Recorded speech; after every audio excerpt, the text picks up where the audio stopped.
কোনো জায়গাতে এই ধরনের মুখ্যমন্ত্রী পাবেন না।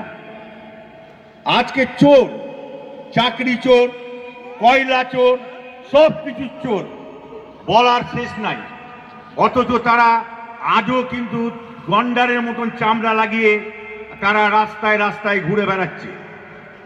আর কি যে কিছুই হচ্ছে, বুঝে ছোট্ট ঘটনা, এই আরজি করের ব্যাপারে যে ডাক্তারি মেয়েটাকে মেরে ফেললো ধর্ষণ করে, 103 দিন ধরে চলছে আন্দোলন, তার প্রতি কোনো কর্ণপাত করে না আজকের আমাদের পশ্চিমবঙ্গের মুখ্যমন্ত্রী। আজকে বিভিন্ন জায়গাতে সন্ত্রাস সৃষ্টি করছে এবং মারছে লোককে, আর মেরে আবার নিজেরাই কিন্তু বলছে এটা ঠিক না, এটা একটা ছোট্ট ঘটনা। আজকে সারা ভারতবর্ষে দেখুন, আজকে মোদি যে ভারতবর্ষটাকে যেভাবে করতে চলেছে, একদম কোনো কাজ নাই, টোটাল সবকিছু বিক্রি করে দিচ্ছে, সবকিছু প্রাইভেটের হাতে দিয়ে দিচ্ছে। আজকের ভারতবর্ষের প্রধানমন্ত্রী বললে চলে একবারে মুকেশ আম্বানি, তার হাতেই ছেড়ে দেওয়া ভালো। উত্তরপ্রদেশে, গুজরাটে, উত্তরপ্রদেশে যোগীরাজ, আজকে যোগী গভর্নমেন্ট স্কুলগুলোকে তুলে দিল, প্রাইভেটাইজেশন করছে। যে প্রাইভেটাইজেশন স্কুলে পড়লে গরিব মানুষের সন্তানরা পড়তে পারবে না, তাদের মাসে বেতন হবে 3000 টাকা।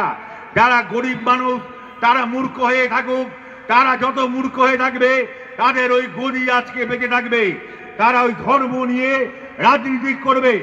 তারা ভারতবর্ষে হিন্দুত্ব যে মোদি করছে, আর এদিকে মমতা সংখ্যালঘুদেরকে নিয়ে করছে, যে হিন্দু মুসলমানের মধ্যে একটা বিভেদ সৃষ্টি করছে, যেটা 34 বছরে বামফ্রন্ট থাকাকালীন কোনোদিন কি বুঝতে পেরেছিলেন যে হিন্দু মুসলমান কোনো ভাগ আছে? তখন কি আদিম মানুষ ছিল নাকি? তখন কি আদিম মানুষ বাস করত? তখন কিন্তু হিন্দু মুসলমানের কোনোদিনই বিবাদ হয়নি। আজকে 45 বছর কংগ্রেস রাজত্ব করেছে, কোনোদিন দেখেছিলেন ভারতবর্ষে হিন্দু মুসলমানের বিদ্বেষ? এখন মানুষের মধ্যে এমন জাগরিত হয়েছে যে হিন্দুরা ভাবছে মুসলিমকে আমরা দেখতে পাবো না, আর মুসলিমরা ভাবছে আমরা হিন্দুকে দেখতে পারবো না। এই বিভেদ সৃষ্টি করেছে দেশের দুই শয়তান, এক হচ্ছে বিজেপির যেটা প্রধানমন্ত্রী নরেন্দ্র মোদী, আর পশ্চিমবঙ্গের চোর তৃণমূলের সভানেত্রী এবং যে কর্ণধার সেই মুখ্যমন্ত্রী মমতা ব্যানার্জি। আজকে কেমন ঘটার কেস দেখুন। জানে মোদী যে পশ্চিমবঙ্গে बीजेपी नहीं आएगा, पश्चिम बंगाल में बीजेपी नहीं आएगा, वहां में ममता ही रहेगा। ममता मेरा बहन है, ममता तुम भी राज करो और हम भी राज करेंगे। এটা যে চলছে, ভাইপো ধরা পড়ছে, ভাইপো জেলে অর্ডার দিচ্ছে হাইকোর্ট, তাকে মোদির কাছে গিয়ে ছুটছে আর মোদিকে বলছে দাদা तुम्हारा भंडा के बचा लो, तुम्हारा भंडा के बचा लो।